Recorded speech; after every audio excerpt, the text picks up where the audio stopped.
From Tally to Cali. It's time to wake up. Wake up! Wake up!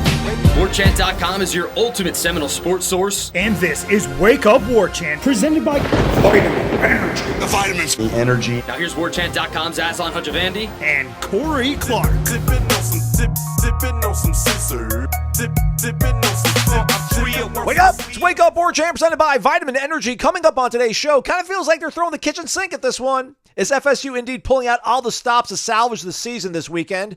Jonah Dylan from the Commercial Appeal helps us break down Memphis and over-unders for the weekend. Wake Up Warchant presented by Vitamin Energy. VitaminEnergy.com. Promo code WARCHAMP BOGO. But if you show up to the Corner Pocket Bar and Grill on Friday, you don't have to buy it. You'll just get some for now, not 12, not 24, maybe 2 or 3, although Corey sometimes gets a little too generous with giving away the product.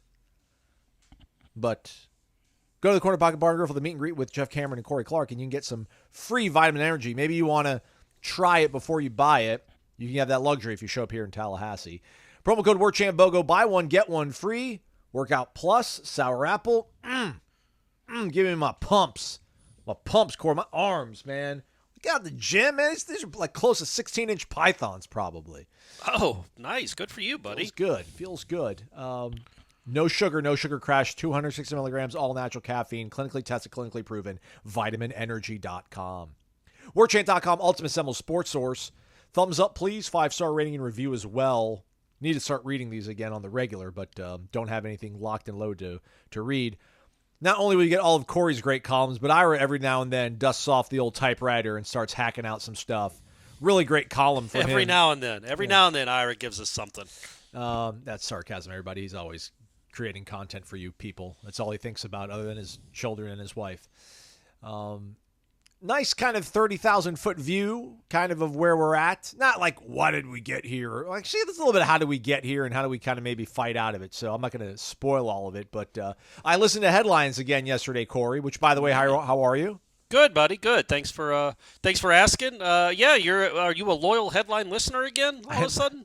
2 in a row, man. 2 in a row. Great. Although I don't know. I'm trying to get maybe you and Jeff on Warchant Report so we can shake it up a little bit because it's been Ira, myself, and Jeff, and they're 0-2. So I listened to last week thinking maybe that'll get us off the schneid. Didn't I do the first one? You did. Actually, never mind. You're right. Yeah, I was going to say, so it's not just you two. I own the Georgia Tech loss. Yeah. Are you the one that's been on both of them? Yeah, well, I'm on all of them all the time. I know. So there's the consistency. There's the variable right there, yeah. Matt Lasser, you're going to be hosting it. Although I started listening to last week, so maybe me getting back on the headlines train is what's going to get this team back to winning. Because I listened to last Tuesday's show, which obviously was after they lost to Boston College. So doing my part. A bit of an existential crisis program yesterday for you guys. At least hour number 1, man. Just a lot of anxiety. It felt like. What's going on? You want to talk about it here on this program of yours? Well, sure, man. Yeah, I don't think there's anxiety. Somebody asked us in the second hour, too, about how confident we are that Mike Norvell can turn it around because they're not confident. They think the ship has sailed, that it's harder to rebuild it the second time than it is the first time. And, again, I keep coming back to, number one, I'm confident that he can get it back on track. Maybe not this year, but he can get it back on track because, one, he's done it again, and he's come up from a much deeper place than it is right now. The program in 2019-2020 was really, really it was just bad news. And he did a really nice job in 2 years of making it a 10-win team. So he's done it once, but also, there's if the new legislation passes, whenever this stupid NCAA and the agreement that the judge the judge dismissed and they have to re-go, but whatever. When they get to 100 scholarship players. Even if they don't, he can bring in 50 new players. He can have literally 50 new players. I'm not saying that's what you want to do, but he can have 50 or 60 new players, and that probably doesn't mean you're great in 2025, but by 2026 you can be good again. But the point being, there are more avenues now to get better quicker than just, you got to kill it on the recruiting trail, and you can't kill it on the recruiting trail because you're not winning games. It's like, yeah, man, again, people have heard me talk about this before, but I do believe in this guy's vision for the program, even though maybe this team isn't what he envisioned. because I don't think it is. It's not. We'll see. Maybe they've turned it around. It's not tough physically. Can't run the ball. Hasn't stopped the run. Those are things he wants his program to be defined by. But that doesn't mean it just can't happen. Period. Yeah. Again, Andrea Adelson also wrote a story, but you shouldn't spend your time reading that. You should read Ira's story, where Norvell said, "This has been arguably the best offseason I've ever been a part of. The way that they've approached winter drills, spring practice, summer, the work has been there. It's a fast, explosive, powerful football team." Yeah. I mean, like, everything he said has not come to fruition. I don't know how panicked I am. This is a really big week, though. They got to win to change the vibes around this team right now. I'm not even so much worried about the recruiting aspect of it. But did you not read Ira's column? I feel like everything you've said, it kind of goes counter to what he's kind of laid out, where I just don't think you can do this again, which is kind of the scary thing. Because, again, like, I thought you could sustain and build a winner through an overwhelming portion of transfer portal pieces. But, man, when you look at when Ira lays it all bare in his column, and I don't want to give all of it away, I mean, you were going for starting quarterback, starting running back, starting wide receiver, starting defensive tackles, starting defensive end, starting linebackers. Like, every position on the field, seemingly, you were trying to replace it instantly. So, yeah, he can do this again. He can get 60 guys, so he'll have more options to throw at a problem. But I certainly don't want to be in that cycle, man. Yeah, I did read the column. It's a good column. I don't agree with all of it, but it's a good column. I think what I don't agree with is that in hindsight it would have been better for him to maybe Ira doesn't use the word punt, but maybe don't go so hard in the portal to try to replicate another championship type season this year. And I was like, I just don't. Number one, when you get shunned and snubbed like Florida State does, you don't just sit there and take it, man. You don't sit there and say, well, okay, because 2023 was such a culmination and a confluence of crazy events led to that special team. The Jordan Travis element of being a nobody quarterback in 2021 and then kind of saving the team program. And then you've got a first-round draft pick, a defensive end, a second-round draft pick, an unbelievable wide receiver that comes in after spring, a 6'7" freak. You have all this stuff, all these things that had to come together. Renardo Green being a guy you developed to come together to have this special season. I don't think the inclination, because what would that roster have been if they hadn't have gone heavy into the portal? Who's your quarterback? Orange Bowl. It would have been the yes, Orange correct. Bowl. He saw the Orange Bowl, and it would have been better than the Orange Bowl. You'd had some better pieces than that. Toafili didn't play. Some other people didn't play. But by and large, I think they looked at that roster after the 2023 season and everybody they lost, and it wasn't like they got a lot of great production out of the backups, and thought, okay, that might be a 3 or 4 win team. That roster, as it was constructed, with a bunch of, like, even if you like your freshman class, if you don't go heavy into the portal, you think you might have a 3 or 4 win team. That is the last thing you need after the snub. You know what I mean? Like you start chasing relevance for 2 years in a row. You start wanting to stack these things on top of each other at all costs. And look, they just. They whiffed at quarterback. I don't know. Maybe that's too strong. We'll see. He might turn it around. It would appear through 2 games they whiffed at quarterback, and they thought their offensive line was going to be better. With the two, they brought in a couple guys. One plays, one really doesn't or hasn't played much. I don't want to say they whiffed because they have not created a system around him that they envisioned, it feels like. Maybe that's fair. Georgia Tech he kind of did, though. But, yeah, Boston College, him dropping back 40 times, that was not part of the sales pitch, I'm sure. Yeah.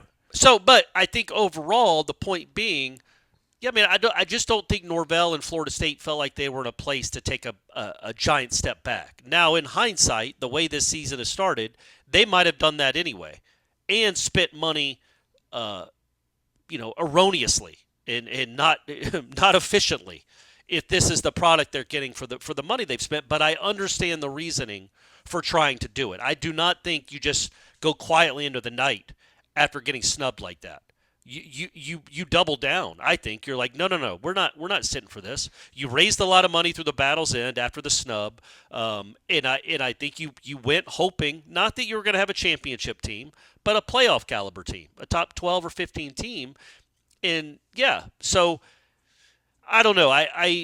So that's where you look at this program, though. I do think that you've got to evaluate a little better. Clearly, it'd be nice if you were bringing in a better high school recruiting class than you currently are. You had a nice one, and you thought you were getting the Petty kid a month ago or whatever it was. You thought you were on the way to like a top 6 or 5, top 4 class, top 10 at least, and now you're wondering if you'll be in the top 20. So at this point, I don't know what other choice you have. You've got to spend money smartly.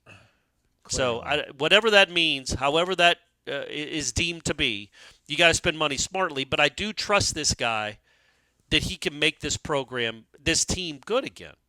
Maybe he's got to have to look in the mirror though. If this season keeps going off the rails and this offense continues to just be below average, like legit below average. Did you know in their last 6 games against FBS opponents, and I'm not counting North Alabama, and I'm also not counting the Georgia game. Fair. Because that wasn't a game. Right, yeah. But their last 6 games, they've scored 121 points total. They're averaging 20 points a game. After over they their were last ripping 6. After they were ripping off 30 points every Yeah. single So their week. last good showing was at Wake Forest last year. And that was a horrible team. That was almost a FCS caliber. Hey, it still counts. Yeah, 41 yeah. is 41. But then after that, they 27 against Miami. I think Jordan got hurt the next week, maybe. And again, some of that is you lost your starting quarterback. But I feel like they had another struggle with Jordan at quarterback. Oh yeah, Duke. Pittsburgh too. Duke wasn't great, but they still ended up with 38. Duke was a good team though. So Yeah, you and can a live good with that. defense. Yes. But since the Wake game, the offense has kind of plummeted. At Pittsburgh, you had the excuse of the wide receivers. You still couldn't run the ball. You couldn't run the ball. It would be nice if you're a top 5, top 10 team consistently. You could go into a game against Pittsburgh, even with not a lot of receivers, and run the ball. Just exert your will. And Florida State hasn't really been able to do that since, I don't know, man, late in 2022? The Syracuse game of 22? I don't know, but it's been a minute. So that needs to change. And as you go into the offseason, you have to figure out why your offense isn't any good. If it means I got to bring in another play caller, a whole new offense, I've got to get a new O-line coach or at least a new O-line philosophy. We've got to coach these guys. We've got to put them on steroids. Whatever it takes, man. Go the Tony Mandarich route. That's a hit from 1988, everyone. I like that one. That's an old school reference. I should have said Lyle Alzado. But either way, that something has to change with the offense, and it can start with the quarterback, it can start with the coaching staff, it can start with the O-line. But again, the point being, that's where the money needs to be spent going into next season at all costs, and that's why we talk about Brock Glenn. And I want to get your thoughts on the practice on Tuesday, because Brock Glenn might be the future, right? How did he look on Tuesday? I'm going to double back to this part of it. Listen, I got to disagree with Ira. I don't think outside of a three throw sequence in one-on-ones where he looked sterling, it was a average up and down, below average day from Brock Glenn. It felt like it was make it or take it during one-on-ones, and it was one after the other. Like he hit Darion on a great throw, then he hit Brian Courtney on a great throw. And then it culminated with this, I don't know, man, like 40 air yard downfield throw to Ja'Kai, perfectly over the shoulder in stride. Ja'Kai catches it like right on his hip. And it's like he's heating up. And then Edwin Joseph had to ruin the party. And I don't know who it was, but he tackled pretty much the next wide receiver. And then like, all right, let's bring in Luke now. Luke's turn to go. And then when Brock came back up in one-on-ones, he went 0 for 2. Period 3. Very first, play, is a drop snap. Incomplete pass. But then he makes a really good throw into double coverage to Darion Williamson, who drops it. So I guess you really can't blame Brock for that. I thought they both equally looked bad in period 3. DJ had a really nice play design. They couldn't really get it blocked up all that great, but his throw was not adequate, I would say. And then a TFL from Patrick Payton, and then he got sacked by Marvin Jones Jr. But the 11-on-11 stuff afterwards, I thought DJ did a little bit better. That one-on-one period that I talked about, that was Brock's shining moment. And then when they returned to 11 on 11 after they go to one-on-ones, I thought DJ played a little bit better than Brock. All right. So, yeah, I'm with it. It's like everybody's saying, like, hey, man, it doesn't matter what you're doing in practice. I've seen enough. We got to go to Brock. I don't think Brock's going to start the game, but I do think there's going to be an opportunity for him to get into the game, not based on any kind of, like, they haven't done anything that makes you think, like, oh, they're going to get Brock involved now, or Brock's going to, there hasn't been anything. It looks just the way it did 3 weeks ago. But I can't imagine they're going to keep banging their head against that wall and just being like, all right, DJ, we're going to stay the course with you because we think the dam's going to break eventually. Because, I mean, the things that don't work where, when they were back doing 11 on 11, Corey, like, before they do their snack break, they'll end, they end that period with that one singular play. It's like a 4th and goal. It's usually like on the 2 or 3 yard line. Yeah. They did it like on the 9 yard line. Okay. And they spread everybody out, which I guess I shouldn't say that. Maybe I'll go back and delete that. But, Marvin Jones Jr. applies pressure. And listen, there was time there. And the way the play is designed, I mean, the way they lay it out for you in that formation is to give you like really quick decisions. Like, all right, man, if this guy isn't there, then you've got this guy. I mean, it's all out there in front of your face to be able to look at it, diagnose it, figure it out, and go with the ball. And listen, pressure got to him pretty quickly. But, the ball got dislodged. I mean, Marvin Jones Jr. put the initial pressure on it, but I think somebody might have pushed another offensive lineman into the pocket that then hit DJ on the cock back of the throw, and he fumbled the ball. It just that stuff is probably more frustrating than Brock not being able to seize the moment, if you will, from Tuesday's practice. Yeah, fair. But again, I think it'd be nice if he played consistently all the time. But again, the element that you don't get to really utilize in practice is the mobility. That's just something that will play on Saturday. You don't see it a lot. He was wearing green. Right. You don't see it a lot during the week. It's not really a part of the game plan. It's just like, hey, let the pretty fast kid run around.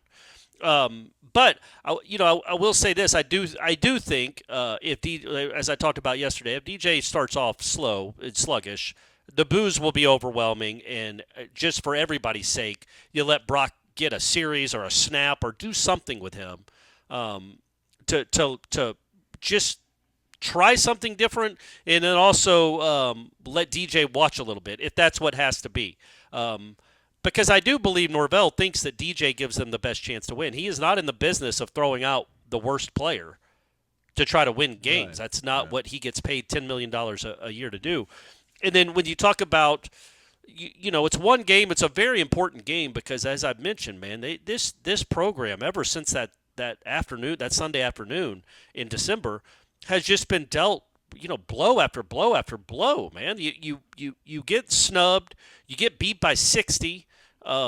You miss out on a couple high level kids on National Signing Day. It's not a nice class, but not what you thought you'd have. You get hit with NCAA infractions. Your coach gets suspended for 3 games. Right. Yeah. The only good day really this program has had, as I've said, the only 2 good days is the days of the draft. That's it. For the last 8 months, man, 9 months, this program, this fan base just needs some sunshine. So hopefully it happens with DJ looking good. But again, when you take a step back and look at the program and as it moves forward, we were asked, we talk a lot about, staff changes, and I made the point, and I'm of the opinion of this, man, because they all got extensions, everybody on the staff. Right. So they're multi-year extensions. So you would have to pay a buyout. And let's just say you want to get rid of X, Y, and Z. Well, that's probably going to cost you in the neighborhood of $2 million total to pay those buyouts, maybe 2.2, depending on who you're. They all make about 700. Some make more. But if you want to just take the average, you fire 3 coaches. That's $2.2 million. Okay, again, Florida State doesn't have an infinite amount of money. So me personally, I would let them coach out their contract and save that $2.2 million and spend it on players.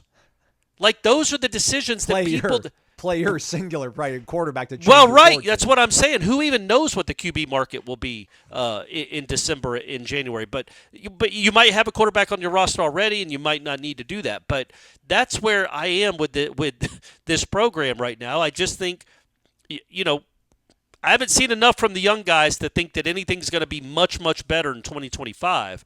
Hopefully, the quarterback play is better. That's what has to be. But we're now 6 games in with essentially 4 different quarterbacks. Again, different context. Context matters. You're playing in an ACC championship game with a third stringer. You're playing in the swamp with the second stringer. Then you're playing with a first-year starter the first 2 games of 2024. But Jordan Travis's last 2 games before he got hurt, and we can include the first half of the North Alabama game if we want, before he did get hurt. This offense has been straight mediocre. It's been mediocre, and that's probably being kind. In 2024, if you're averaging about 21 points a game for half a season, that's beyond mediocre. That is bad. And I think that the biggest offseason change that needs to be made, we can talk about defense, we can talk about linebackers, fine. Granted, they have not been good. But if your offense was even 2/3 of what you thought it was going to be, you'd be 2-0 right now. Right. If you just average 30 points a game, which isn't hard to do, I see it all over the country, Aslan. And again, you were not playing Notre Dame and Texas A&M. Or Georgia. You weren't playing great defenses. You've scored 31 points total. If you'd averaged 30 points, you'd be 2-0. So that to me is, and we can throw the blame at the feet of DJ. It goes back to the head coach. It was an evaluation. It's been development. Whatever you want to say about the DJ experiment so far, it has not been. It's been a bit of a failure. 2 games in, small sample size. I get it, but man, one of these 2 quarterbacks on the roster needs to be able to play, and you need to find that out. And if not, you need to go get yourself another quarterback, or you need to go get a new offensive coordinator. I love Norvell as a head coach, but again, man, 6 games of not being able to run the ball at all, and then the offense, the whole deal is to try to get in the end zone, score points, and they just have not done that really at all for now half a season. I want to clarify something from practice, the assessment I gave. Again, period 3, I would say that was a draw, and it was a bad draw. Nobody did anything at all. But then when they went to their first 11 on 11 after that, before the snack break, that was a draw at best, maybe an edge to Brock. There was nothing positive from DJ in that period. I think I said the DJ I thought won that 11 on 11 period. He did not. All right. It was actually a scramble from Brock Glenn. That was the one highlight standout play in 11 on 11. So take that. I like it. I like to hear it. You know what I would do, Aslan, the first drive of the game? Maybe the first play of the game. I'm running a quarterback power play. I'm getting him in the shotgun. 4 verts and then let him run. Yeah, I don't want to run a power. Whatever. I want him to go run over a linebacker. It's Memphis. You're telling me your 240 pounds, 6'5" quarterback can't go run over a Memphis linebacker? Oh, I thought you were talking about Brock. I'm sorry. I'm talking about DJ. My fault. I wasn't clear. Yeah. I want DJ to go run over a linebacker. Just put him on his back. Even if you get tackled, even if it's only a 3.5-yard gain, go run over somebody with authority. Maybe that'll get some juices flowing, man. Maybe that'll get some juices flowing. Sorry I'm so hot. No. You'd think I just watched them lose to Boston College. It was 10 days ago now, but I just when I look at the numbers, when you look at what this offense has been dating back to last season, I'm tired of watching below average offense. I just am. This coach is too good. I think he's got too much of a track record. I think he's recruited well enough that he's got ample talent to be able to put up 5 touchdowns on a team like Memphis. Can they go do it? We'll see. The best play in the final 11 on 11 period was a throw between DJ and Morlock, where after the catch and the touchdown, the entire offense roared, like, oh, hell yeah. And they all went and mobbed Kyle in the end zone. That's good. And then the very next play, though, they pretty much had to reset and kind of use a timeout because they didn't know where they were supposed to line up. And it was like the DJ led offense. So that gives a microcosm where they're at. And there was some sort of through line I wanted to pivot to this too.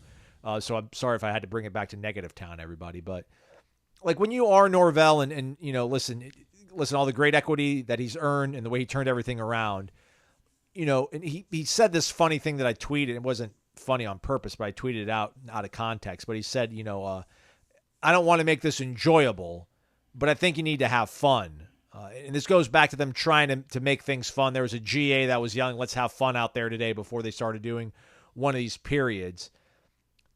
It just feels kind of like a bit of this. There's so much riding on this game, I feel like, because you're emptying everything out now. Like, like I said, I think you ran a lot of heavies, a lot of 2 tight ends against Georgia Tech. You're like, all right, we're gonna try to out physical them and then take shots down the field and cash in on those.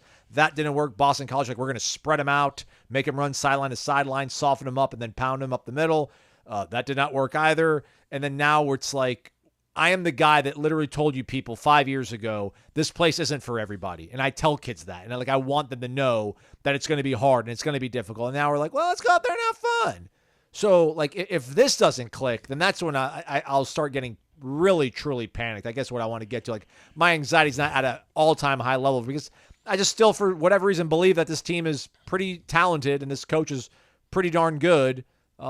But man, something's got to happen. Something's got to click this week, and I don't want to put too much pressure. But like, it's now or never to make me really feel good about the entire trajectory of this. Not only this season, but I think of like him being the head coach.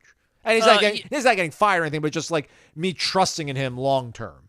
Yeah, I get it. And I've already kind of, I think I'm ahead of you. I've kind of already given up on this season. I think it's a 6-win team at best. Maybe 7. Maybe they can eke out 7 wins, but you can't get to 6 until you get to 1. And I'm certainly not. None of them look absolute certified winnable. They've got to play better. But I think, and we talked about this on headline, or I brought it up on headlines. It's interesting, the fun aspect. This is not something I ever remember him talking about ever. No. Ever in 5 years. And it got me thinking, like, why is he doing this? This is odd. He brought up having fun 3 times in his press conference on Monday. Apparently, you've got a GA yelling, let's go have fun out there on Tuesday. It sounds like during the bye week, he might have done, again, and all good coaches do this. He might have done a lot of self-reflection, and I think what he might have come to the conclusion that I came to after I heard him talking about fun all the time is, yeah, he's right. They did look tight on Monday. They did seem to be pressing. And in fact, when I think about this program since he took over, there's been a lot of tight moments where they just looked like the tighter team. Last year, again, the offense just they didn't look great. They looked tight against Duke until Deuce had the kick return. They looked really tight against Miami until Keon had the punt return. And even then it came down to the final drive. They on offense especially, they've seemed to just play tight when it matters. 4-0, top 15, 18 in the country. They welcome Wake Forest to Doak, a bad Wake Forest defense. And they have 13 points middle of the fourth quarter. They looked tight. And I just think that's what, when you go back to, they looked very tight to start 2021. And then it's almost like once they were 0-4, they're like, we got nothing to lose. And that's when they started playing well. It also helped that Jordan Travis started playing, and he certainly seemed to be. Remember that North Carolina game in 21 where he was smiling after every first down run? Yeah, man. Just out there having fun, man. But you didn't see a lot of smiling in 23 as the season wore on because there was some weight on those shoulder pads, man. There was some weight. You're undefeated. You've got a chance to go to the playoff. If they had known it didn't matter, no matter what they did in those games, they probably put 50 on Duke. They beat Miami by 4 touchdowns if they'd have known it didn't matter. But at the time, I just think they have been, when there are expectations in this program, other than I would say, I don't know, man, the LSU game in Orlando.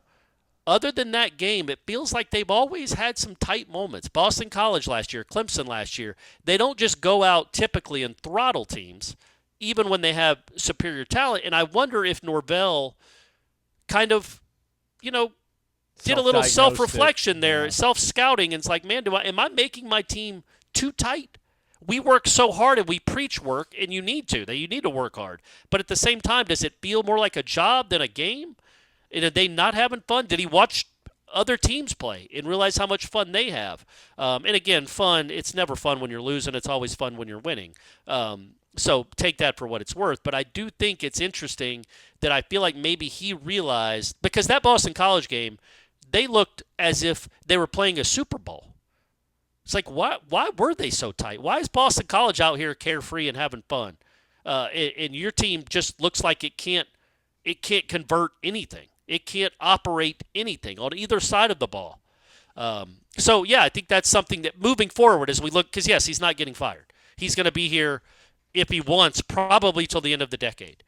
So, moving forward, is this something that he's realized about himself to kind of just free up the Florida State offense where it looks more like the Memphis offense did? Those kids never had any weight on their shoulders, did they? They were at Memphis. Well, they had that championship game where they finally were able, and he was on his way out, so that was a big-time kind of performance. But yeah, maybe that'll work in their favor because this is going to be Memphis' Super Bowl because they're like one of the best group of 5 teams, and this is, I think, their only game against a Power 5 team or Power 4, whatever we're calling it. So maybe it'll work in their favor, Florida State. Maybe they know they got to go into this one loose, kind of okey doke them, because Memphis might come into this one tight, really trying to press and make a statement when all they need to do is try to win a football game. So. But did that make sense? Do you agree that they've seemed, in certain instances every year, they've seemed to get tighter and tighter? Like they get 4-0. It's a kind of in 2022 they start 4-0, and I don't think anybody was expecting that. And all of a sudden there are real expectations, and you're like, well, yeah, you've got a big game against another top 25 team at home. You've got a chance to go 5-0. You got a chance to contend for the ACC title, and you lay an absolute egg offensively against Wake. And then obviously NC State and Clemson had good defenses, and that is, I don't think they were necessarily tight in those next 2 games, but they were tight against Wake. And then when they lost those 3 games, it was like, well, there goes any chance of an ACC championship. Let's just go play, and they hammered folks. No. And so maybe that's what he sees is like there's something, and it might, again, it could just be as simple. When things go wrong, when you're 0-2, everything looks bad, right?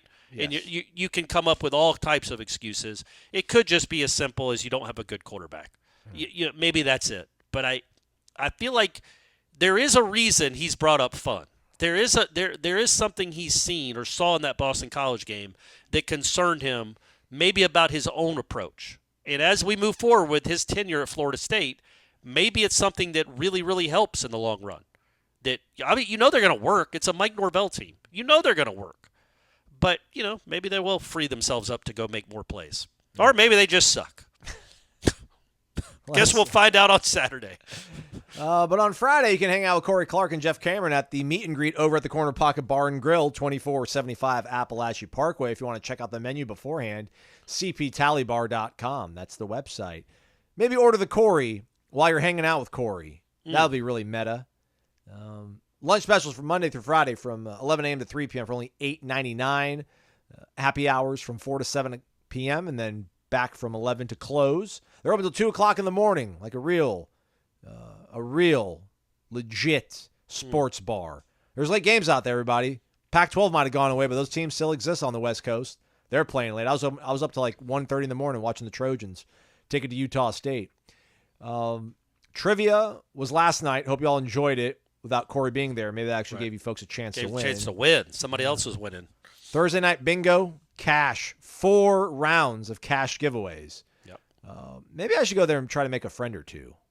There's a lot of people there, Aslan. There's a lot of people there, and they would be happy to see you. They really would. That's how they're like at the Corner Pocket Bar and Grill. Go check it out, 2475 Appalachia Parkway. What time's the meet and greet start at on Friday, Corey? It's 5 to 6. A little happy hour action. Well, it's in the middle of happy hour, right? Happy hour's from 4 to 7. It's 5 to 6. It's right there. But we'll probably, in all honesty, we'll probably be there a little later than 6. Nice. Hey, let's talk Memphis football with Jonah Dylan from the Commercial Appeal in Memphis. But first, Mom said never to trust a man with 2 first names. This man, though, the exception to the rule, we think. Jonah Dylan joining us from the Commercial Appeal over in Memphis, Tennessee. Jonah, thanks for taking time out, man. How's life? Wow, that's quite an intro. I feel like I've got a lot to overcome now coming into this, so I'm excited. So, hey, you're joining us fresh off the practice field, it feels like. We also get to do that here in Tallahassee. So let's get to that. How did Memphis look on practice Tuesday afternoon? Well, we don't get to see as much of practice as I think you guys do over there, and as they used to when Mike Norvell was the coach. But but they've been very excited all week. This is the kind of the game. I don't know how it is, obviously, in Tallahassee, but this is the game that everybody's been talking about throughout the offseason, even going back to the end of last season. Florida State, this is the date. September 14th has been circled on the calendar of every Memphis football fan. So now that it's finally this week, you can kind of tell that people are excited. How's Ryan Silverfield been kind of handling it? I think there's probably much more of a, I don't want to say a pressure, but maybe more of a buzz around him and his feelings, I guess more so than Mike, because, seemingly Mike has gone to, he moved up, he elevated himself. So, but I'm sure Memphis wants to let him know that they appreciate what he did for them, but they're doing just fine without him. Right. So you've heard about it all week. Obviously, Ryan Silverfield addressed it at his press conference, his relationship with Mike Norvell, the importance of Mike Norvell to Memphis and to this program. But at the same time, this is a huge opportunity for Memphis, right? If you're the Tigers, you get one chance to play a power conference team this year and to kind of get that on your resume. And this is a team that's hoping to be a college football playoff team and be that group of 5 representative. So you got to take advantage of this opportunity. And he knows it. I mean, I think he's going to try to put that relationship stuff aside with Mike Norvell and just focus on the football game. But obviously, we'll be here to talk about it all week. So it'll be front of mind. And obviously, look, he's going to be looking across the field and seeing the guy that he used to sit next to for so long. So that's going to be a storyline. It's going to be something I'm sure we'll talk about even after the game. All right, let's start breaking things down here. I mean, obviously, offensively, Memphis very potent. It all starts with Seth Hennigan. Just how, I don't want to say how talented he is, but just in terms of him being the level of confidence that Silverfield and his teammates have in him, how much confidence do you have in watching him play in terms of keeping Memphis out of negative plays, knowing when to get rid of the ball, avoiding sacks, and just the overall knowledge of where he needs to do and where he has to go with the football? Yeah, well, I mean, you look at all the reasons that Memphis has been picked to be a potential college football playoff team, and it all starts with Seth Hennigan. It starts with the fact that he decided to come back last year because, first of all, in any group of 5 team that has success, most of the players are leaving and they're going to power conference teams, let alone a quarterback. Memphis is basically, along with USF, one of the only teams in this conference and in the whole group of 5 that was a high-level team in the group of 5 and is bringing back their quarterback. Now, Seth Hennigan hasn't had to be great so far for Memphis' first 2 games. The Tigers have kind of cruised. They've used a really improved defense, which has been impressive to win those games. We're still waiting to see him kind of uncork passes down the field. He's got a really talented group of receivers, but that's something that Memphis hasn't even really exploited so much in the first 2 weeks of the season. And it feels like they're going to need to this week at Tallahassee, and this is going to be a big game for Seth Hennigan. Obviously, as senior quarterback, you're excited if you're Memphis because poise is going to be a big thing going into what's going to be a hostile environment and the toughest environment Memphis is going to see all season. Kobe Drake, Rock Taylor, just how much do you think of that vertical sort of aspect? You mentioned it's going to be more of a part of the attack you would think going to a game like this. Is that something that they have demonstrated over the years with Seth to take the shots when they're there and to become a big play offense? Yeah, and I think I would expect them to at least try. Against Troy, they did try, and Troy they were saying today 7 pass interference penalties in that game, which has to be some kind of a record. So because we kind of look at it and we say, well, they didn't really connect him any long passes, and it's like, well, because the receivers are getting dragged to the ground when they get behind the defense, right? So Rock Taylor is somebody, he was a breakout player last year for Memphis as a receiver, one of those guys that could have gone in and played at a power conference level. And we've seen double teams. We've seen a lot of ways to try to get him out of the game. And then, like you said, Kobe Drake, Demir Blakeupsey are the other 2 guys, especially Demir Blakeupsey down the field is going to be a threat and somebody that I'm sure that Florida State defense is going to have their eye on. Mario Anderson, the running back. I don't know if the plan, I'm sure the plan was for him to start the season. He started a bunch of games for South Carolina last year, but the way he kind of gashed Troy, that was a bit of an eye-opening moment for me. Just how much of a focal point do you think he was going into the season, and maybe has that kind of been recalibrated with the performance that he had last Saturday against Troy? Yeah, well, this was supposed to be a 1-2 punch, and Sutton Smith actually was the starter in the first game, and he's somebody that Memphis fans have seen a lot over the past couple of years. He had an incredible performance in the bowl win last year. So he starts the first game, and we're expecting to kind of see a 1-2 punch attack, and then he blows out his knee at the end of the first quarter, and he'll miss the rest of the season, which was announced on Saturday. And so now Mario Anderson is there, and he's kind of undisputed the number 1 guy, which means he's going to get a lot more volume. Now, Greg DeRosier is going to also be involved. He's going to be that change of pace back. He's really fast, former track star, and will definitely, they want to line him up in the backfield. They want to line him up out wide. They want to get him the ball in space, things like that. But what Mario Anderson did, like you said, against Troy was really impressive because he showed he can do multiple things. It wasn't just running in between the tackles. He got to the outside. He, got some long runs. He obviously can score in the red zone, which is going to be important. And it looks like going forward, he's just going to be the bell cow type running back in 15, 20 carries a game. And Memphis really wants to establish the run because all the things we talked about with Seth Hennigan, you can't do any of that if you don't establish the run, if the defense knows what you're going to do. And I think we'll see that right away against Florida State. I think they're going to try to run the ball and see what they can do against that defensive front. The offensive line for Memphis, I feel like it's probably not too dissimilar to what Florida State has, just in terms of a breadth and a plethora of experience and some level of continuity, but some pieces that they've plugged in that are new. I mean, what's been sort of the philosophy of Memphis on the offensive line? At Silverfield's background, I think largely just how much continuity do they have? Who have they brought in out of the portal, and how they kind of fit in through 2 games? Yeah, so Memphis ends up with a different starter at every position from last season. Now there's 2 players who are playing different positions. So it's 3 new starters, Chris Adams playing left tackle, Trent Holler playing center, and then Kedro Lewis playing right tackle. So there's a lot of familiar faces, and everybody that they brought in, it's clear that they prioritized experience, right? Because you're bringing in guys who have started at other levels, and they feel really confident in. The first game, there were definitely some kinks to work out. The running game did not really get going against North Alabama, which was a concern, obviously, given the level of competition. But they're happy with the depth they have in that room too, which is going to be important because you never know how it's going to go throughout the season. A lot of guys like Xavier Hill can play multiple positions, but against Troy, it looked a lot better, especially in the run game. And it's a big story because last season Memphis offensive line played pretty well, but they lost some guys into the portal. And if you don't, if you can't protect the quarterback, that everything is done basically. And everything we talked about with Seth Hennigan and that passing attack can never get going. So they looked more improved. They looked like they had it figured out on Saturday. Obviously, a much tougher test coming against Florida State. New coordinator, I think, on offense, Tim Cramsey, who's got a level of familiarity with Adam Fuller. New on defense. Cramsey's been there for a couple of years. Okay. All right. So but there is a level of familiarity that Cramsey has with Fuller going back to their time at Marshall, I think it was. Yep. And I asked him, Cramsey, about that earlier today, actually. And I said, does that change anything? He was like, well, it was 6 years ago. So I hope you're not running the same plays you were when we were at Marshall 6 years ago. But at the same time, I don't know. I think there's something to it. Like when they were both at Marshall, like you said, Cramsey was the offensive coordinator and Fuller was the defensive coordinator. So they were going up against each other in practice every day. And some things like philosophy, obviously, aren't going to change drastically in a couple of years. So I think that there's more kind of familiarity than maybe they would each let on. I know that Adam Fuller addressed it in his press conference yesterday.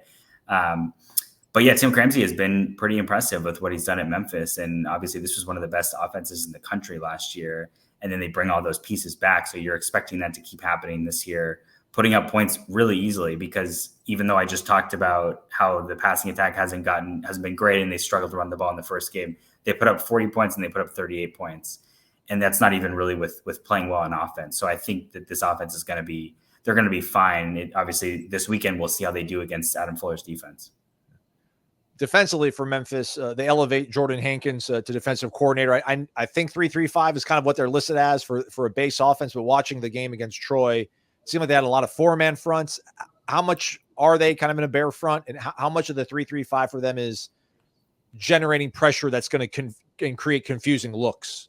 Because, I almost wonder if they need to do that, because DJ Uiagalelei hasn't really been all that comfortable through 2 games. So I don't really know how much you have to go out of your way to confuse him, but is the 3-3-5 mainly to confuse quarterbacks, or is it to generate the best amount of pass rush that they can get out of this personnel? I think it's for flexibility and to confuse opposing offenses. So I think even if you're going against a team that hasn't looked great offensively, I think they're going to continue to do that, because basically the way this defense is set up is we're going to get as many playmakers on the field as we can, and we're going to confuse defenses, and we're going to be fast, and we're going to sprint to the ball basically in any situation.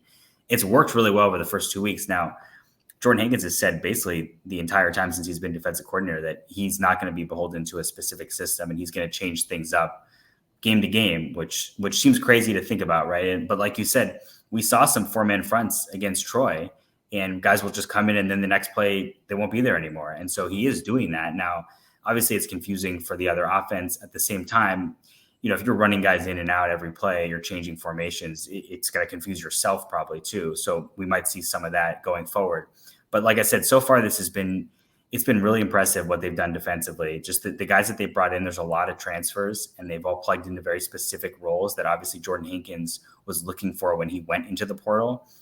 And now you're going to step up against a new level of competition. Obviously, they're expecting to improve Florida State offense. I think everybody is, given what they saw a couple weeks ago. Hankins has got that linebacker kind of background. He brings in a guy like Elijah Herring from Tennessee. What have you seen from the linebackers, and how much confidence do you think there is in them being able to stop the run? Because Florida State has not been able to run the ball effectively at all this season. But I imagine that's key 1, 2, 3, and 4 for Mike Norvell in this offense Saturday at noon. Yeah, well, they're feeling very confident. I mean, Elijah Herring was very impressive in last week's game. And that's basically something that they're moving forward. The linebackers are going to be the heart of this defense and the most important part of this defense. And that's what they're focused on. And that's what this defense was built around. Elijah Herring comes in the spring. Chandler Martin, who was here last year, was a first-team All-AAC player and was getting potential All-American buzz in the preseason. He's Memphis' best returning defensive player. And they've been really good in terms of everybody flies to the ball, because Jordan Hankins went out and he found linebackers who are always going to stop the run. They're always going to swarm to the ball pretty much no matter what. And that's what we've seen the first couple of weeks. And yeah, I mean, if they can stop the run consistently against Florida State, there's going to be a lot of problems, right? Because once you're doing that, you get into longer downs. And Memphis, that's kind of what the defense is built to do, is to put you in bad situations and then capitalize on them. On the whole, is this defense mostly reloaded from the portal, or do they have a decent amount of production back from last year? Yeah, I mean, this is basically reloaded. Jordan Hankins went out and he went for specific players that fit the system that he wanted to play, and not even the system in the sense of I want you to play this position, but I want somebody who plays like this. Right. And he went out and he found, especially in the spring, like they needed a linebacker. Javonte Mackey came in the winter as a transfer. He was going to play linebacker. Tears his ACL in the spring, so he needs a linebacker, and he goes out and he gets Elijah Herring. Diego Brumfield was a starting cornerback last year, left in the spring to go to Mississippi State, so he needs a starting cornerback, and he goes out and finds Kobe Minor, who was all Big Ten honorable mention at Indiana last year. And both those guys have been very impressive the first 2 weeks, especially with Kobe Minor. His tackling from that position, huge plus, and tackling is obviously something that was prioritized. And there's guys all over the defense. I mean, PJ Lucas up front, AJ Watts at safety. And then again, it kind of all goes back to Chandler Martin, because basically he built this defense around him and what his skill set is. And their relationship has been a huge part of how this defense has been built and will continue to be throughout the rest of the season. The lazy kind of analysis, maybe not lazy analysis, but just the conventional wisdom, if you're a Florida State fan listening to this, is that you've got better players, you got bigger, stronger, faster players. But Memphis has actually matched up all right when they have played teams in the Power 5. Iowa State last year, they beat in the bowl game. Missouri, I think Missouri finished top 10 last year or close to it, and they hung tough in that game. Just how much of a fool's errand is it if people think that Memphis doesn't have the horses or maybe the level of physicality needed to play a 60-minute football game against what we thought was a high-caliber Power 5 team? Yeah, I mean, I would say physicality wise, that's been the biggest thing, for me watching Florida State the first couple of games, because I would have told you in the summer, like the biggest problem Memphis is going to have is in the trenches. They're going to just kind of be dominated there. And that's kind of what you usually see when you see Group of 5 team play against a power conference team. You look at how big are the offensive linemen on this team versus this team, right? And then you see, and even against Missouri, that was a problem for Memphis.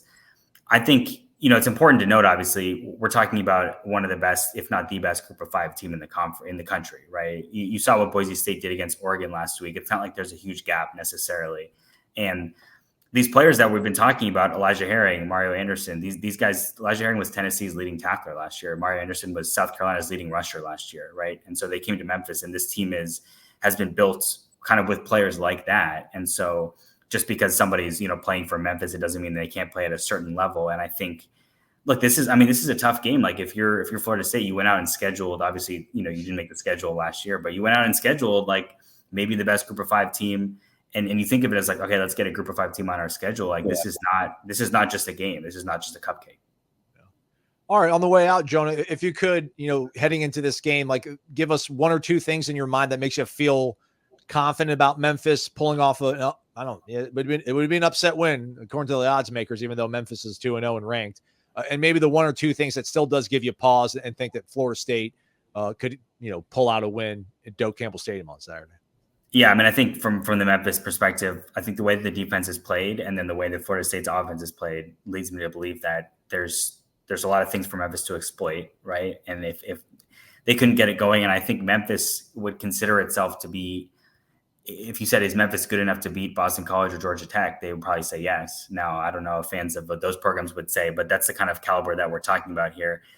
And I think that there's a lot of confidence, right? This Memphis blew out 2 teams to start the season. Florida State lost 2 games. You're coming in here and Memphis has a chip on their shoulder because this is the kind of game that people say you can never win, right? You're a huge underdog, at least in kind of people's minds in terms of you're stepping up a level, you're on the road, things like that. From the other perspective, to me, like I think Florida State, this is going to be their best shot, right? Because they've had 2 weeks to figure it out, to lick their wounds from what happened the first 2 weeks of the season. And you're playing against a team that you should be more talented than on paper, right? Like you should have the talent advantage. And it's on Mike Norvell and his staff to have figured out how to use that and utilize that in the last 2 weeks.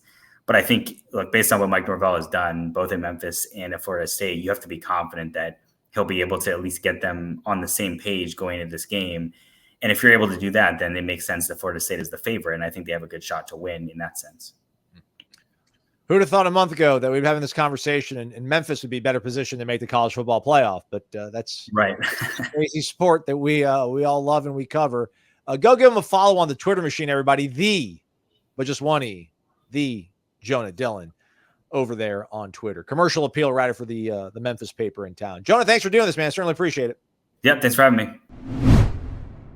Famous man once said, actually might have been a woman, but that abs are made in the kitchen. So all that working out that we do, Corey and myself, you still got to eat right. And usually that means eating at home. But, man, that's so annoying, right? Like all the dishes, having to go to the grocery store, measuring everything out. That's why you should check out HelloFresh. We used to do this a few years ago. Remember, everybody, HelloFresh? Go to HelloFresh.com/freewarchant for an offer for 10 free meals, free shipping, and free breakfast for life? ? But this stuff was great. There's literally recipes that they sent me 2-3 years ago that I still use at home, but it doesn't quite hit the same. Some of these spices they use are proprietary, and people on the internet try to match it, but they fall short of the glory of HelloFresh. But these meals show up like properly packed in dry ice.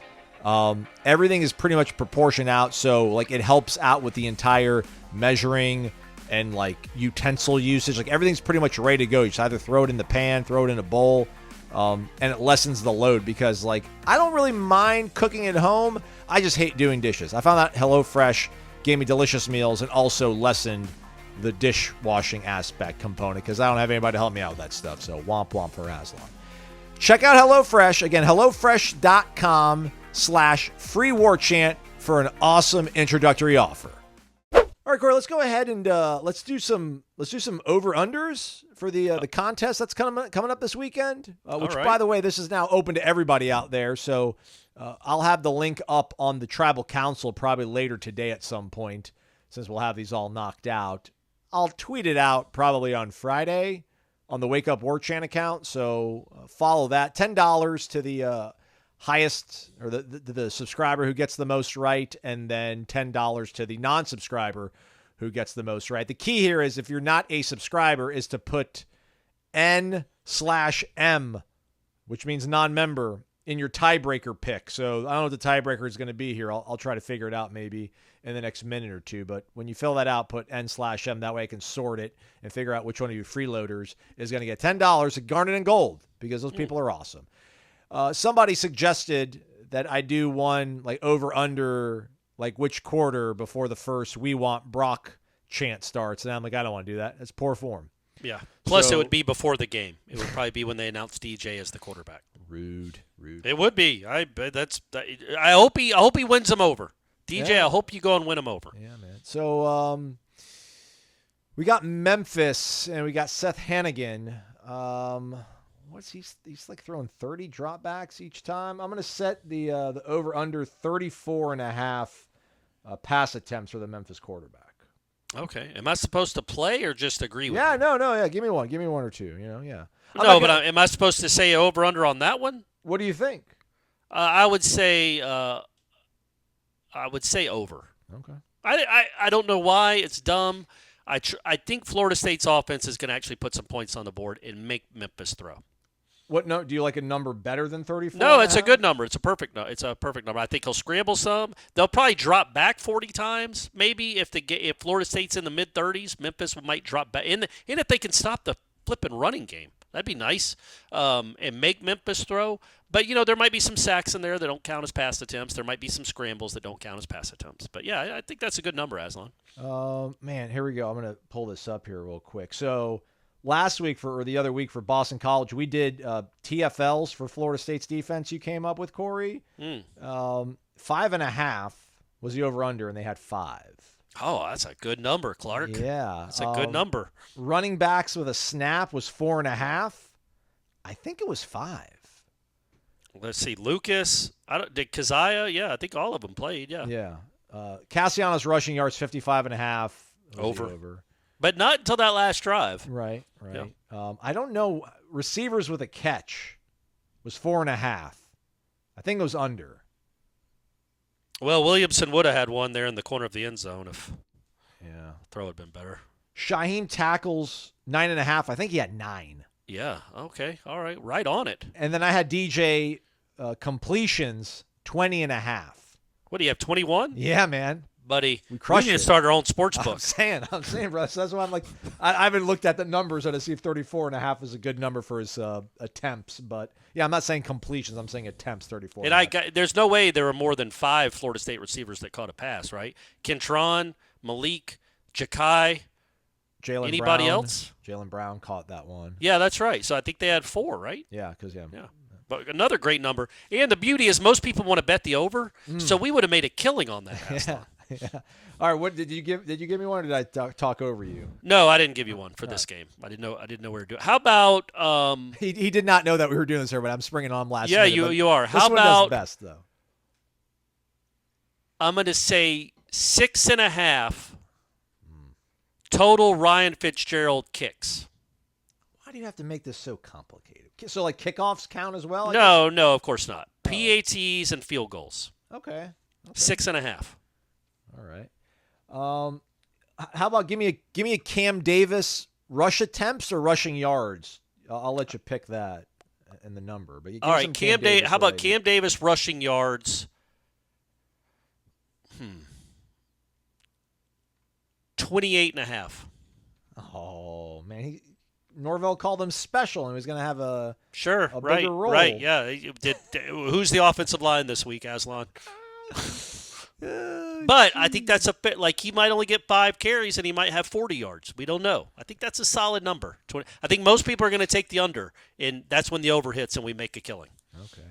What about Brock Glenn? Do you want to do overall snaps or do you want to do pass attempts? What do you think will be the most enticing thing? How about I think I think snaps. Okay. What's the number you thinking, big guy? I mean, I almost want to say a half. Oh. Is he either play or doesn't play? Yeah. But then I also was like, okay, he might get in. I'm going to say I want to put it at because I just feel like he'll play some. But that implies that DJ's not. I think DJ's going to play well, man. All right, yeah. By God, this coach makes $10 million. Dial up some plays against flippin' Memphis where your 30-year-old quarterback can make some throws and score some points. So I'm going to put it at a half. Okay. Brock Glenn, total snaps a half. Total competitive snaps. Like he might come in because the Noles are up 41-3. Yeah. That doesn't count. You know what I mean? I'm talking about in the game snaps. Okay. I'm going to put it at a half. I'm with you. All right, what's the DJ du jour line? You want to do like rushing yards, total yards? Remember when you said his over-unders 3.5 total touchdowns against Georgia Tech? I remember that one. Yeah, that was fun. They got 3, didn't they? Did they? No, they only scored 2 that game. They've only scored 3 in 2 games total. It's crazy. How about incompletions? I'm going to set it at. On the negative one, though. I'm going to set it at 9.5.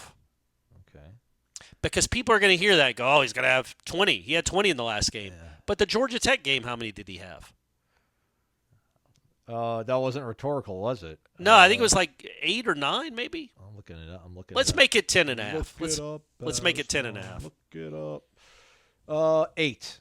Yeah, so, total he's averaging 14.5 incompletions. But I think the Boston College game is an anomaly. He's not going to throw it 41 times. Therefore, he's not going to have whatever he had, 21 incompletions. That we hope will be a season high in incompletions. So I'm going to set his incompletions at 10.5. Okay. And can you give me a number on combined TFLs for Patrick Payton and Marvin Jones Jr.?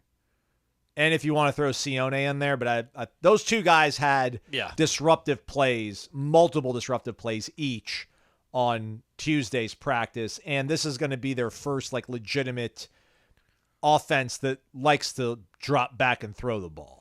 So, all right, I'm going to be positive. I'm going to put it at, I know everybody's going to take the under. I'm going to put it at 3.5. Okay. And that Sione included, or are we just going with Marvin? No, just the starters. Okay. All right, and then what should be the tiebreaker here? I'm trying to think. I'm not doing Renegade where he lands the spear. What about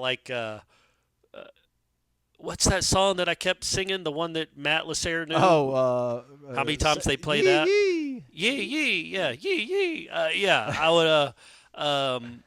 No. Yeah, we won't do that. How many times that's played? Okay, let's. We'll go generic. Malik Benson receiving yards. Or do I do Kentron Portier receiving yards? Or Kyle Morlock. How about that? How about Morlock? Yeah. All right. Is this a tiebreak? Do I have to set an over-under? No. This is tiebreaker. Yeah. Just tiebreaker.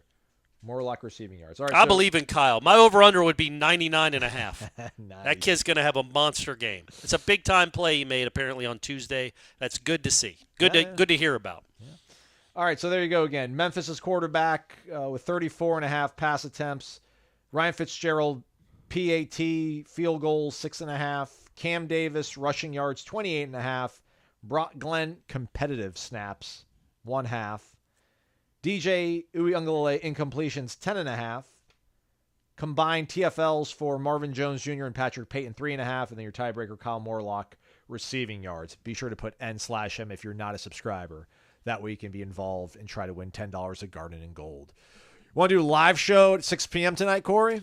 Can't wait, my man. Cannot wait. All right. Live show 6 p.m. tonight. That'll be your Thursday podcast, and we'll do a mailbag for Friday. We'll have that thread probably posted at some point later tonight, maybe Thursday morning. Warchant Report forthcoming as well. Jeff Cameron show.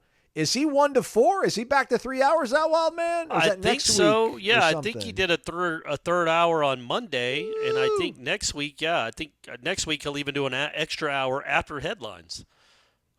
So yeah, I think he's 3 hours a day now, buddy. And he's excited to go back to it. I'm like, man, I figured you'd love, it's almost like, all right, I don't have to cut up film anymore. I'm just going to call plays and dial them up. And he's like, no, man, I want to be in the lab. I want to be in here for 3 hours. So him and Tom, JCS, Jeff Cameron Show, 1 to 4 o'clock, 93.3 FM, as well as Warchant TV. They'll be back at practice this morning. We, the Royal We at warchant.com, will be out there as well. Subscribe. Go read that column from Ira. Really great context as we keep our fingers, toes crossed for a bounce back against Memphis on Saturday. He's Corey. I'm Aslan. Thanks for listening to Wake Up Warchant, presented by Vitamin Energy.